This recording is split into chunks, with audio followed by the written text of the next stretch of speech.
In the last week, President Trump dealt with two major international security issues, North Korea and Iran, in vastly different ways. Now, Foreign Affairs and Defense correspondent Nick Schifrin gets an inside view from a top State Department official deeply involved in both decisions. Amna, thank you very much. With me is Brian Hook, Senior Policy Advisor to the Secretary of State and Director of Policy Planning. He went to Pyongyang earlier this week with the Secretary of State, and he led negotiations with the Europeans ahead of the president's decision to withdraw from the Iran deal. Brian Hook, welcome to NewsHour. Thank you very much. Thank you. Let's start with Iran, and let's talk about pressure. The administration has talked about wanting a better deal with Iran, a bigger deal with Iran that covers other issues. But Iran says that it doesn't want to negotiate anything.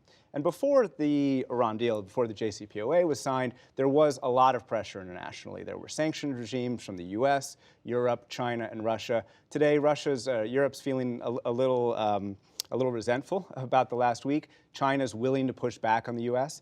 How do you create that pressure on Iran when there's no consensus internationally to have a pressure regime?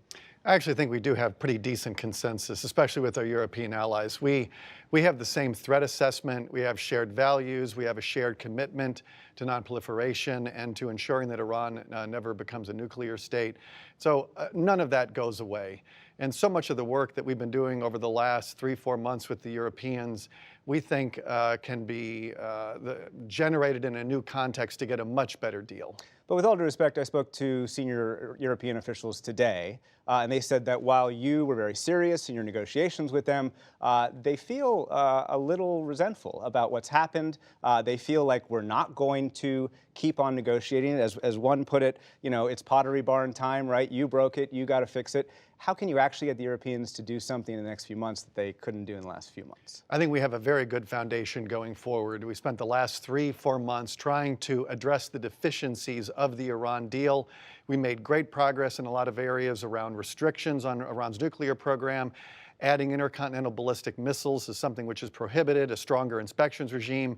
We really tried to take a comprehensive approach to the range of threats that Iran presents with the Europeans. And when you look at President Macron's visit here recently, he also is taking a very comprehensive approach. And so I think when you look at the broad strategy, what we need to do to counter the range of threats that Iran presents, there isn't any sort of daylight. And so the President, Secretary Pompeo are going to be putting together a new effort to achieve a better deal that takes a comprehensive approach to the range of Iran's threats. Until that happens, the Europeans are pushing the Iranians to stay within the deal, to keep restrictions on their nuclear program. Will you support that European effort? Will you give any incentives for the Europeans to keep doing that? I think, just speaking for the United States, the president has decided to leave the deal. Other members of the Iran deal are going to have to make their own decision. The president has decided to no longer waive sanctions that were in place during the life of our sort of participation in the JCPOA. And so there'll be a wind down period of those sanctions, but we're going to be pressing ahead with the president's goal is to have a new deal. And how that sort of all gets sorted out, we're in very close consultation already with our European allies. And what's the goal of the increased pressure? Is it to change Iranian behavior, or is it regime change? And have you already been in touch with some of the opposition groups? Well, the president is very open to working with Iran and negotiating with Iran. We're very happy to sit down and have a broad coalition of countries who all share the same goal. But one thing is that Iran is the leading sponsor of terrorism in the world. They have not earned the trust to have a nuclear program. They have lied over many decades about their nuclear program being peaceful. We know that it has prior military dimensions. And so we would like to get to a point where Iran no longer presents a nuclear threat, a terrorist threat, and has really ended so much of its destabilizing activity in the region. Iran has launched proxy wars across the Arab world. And so there's a range of things that the Iranian conduct has to change in a number of material ways. Does changing that conduct require a change in the regime?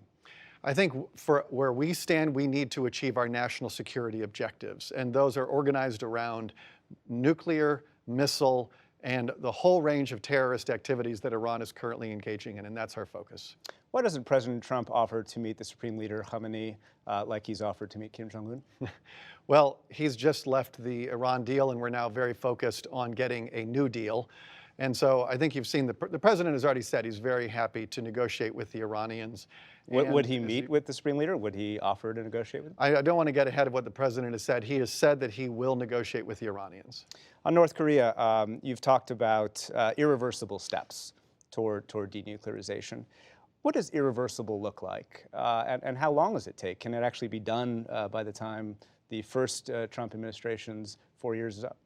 Yeah, it can, and that really depends on the will of the North Koreans to make that possible. And our policy is the complete, verifiable, irreversible denuclearization of North Korea. And so this is going to be what the leaders will be discussing in Singapore on June 12th. North Korea has been very clear. It's willing to talk about denuclearization. What is the U.S. willing to offer in response? Embassy in Pyongyang, removing some troops from South Korea. I had one South Korean official joke to me that they should open Trump Tower Pyongyang. What is the U.S. willing to offer? The U.S. is willing to offer a very bright future for North Korea and its people. And that is premised, though, on a very big if.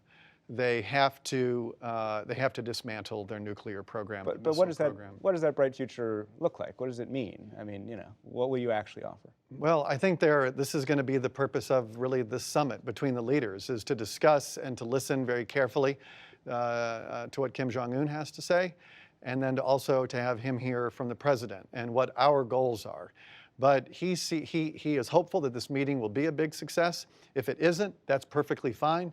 Our campaign of global maximum pressure will continue.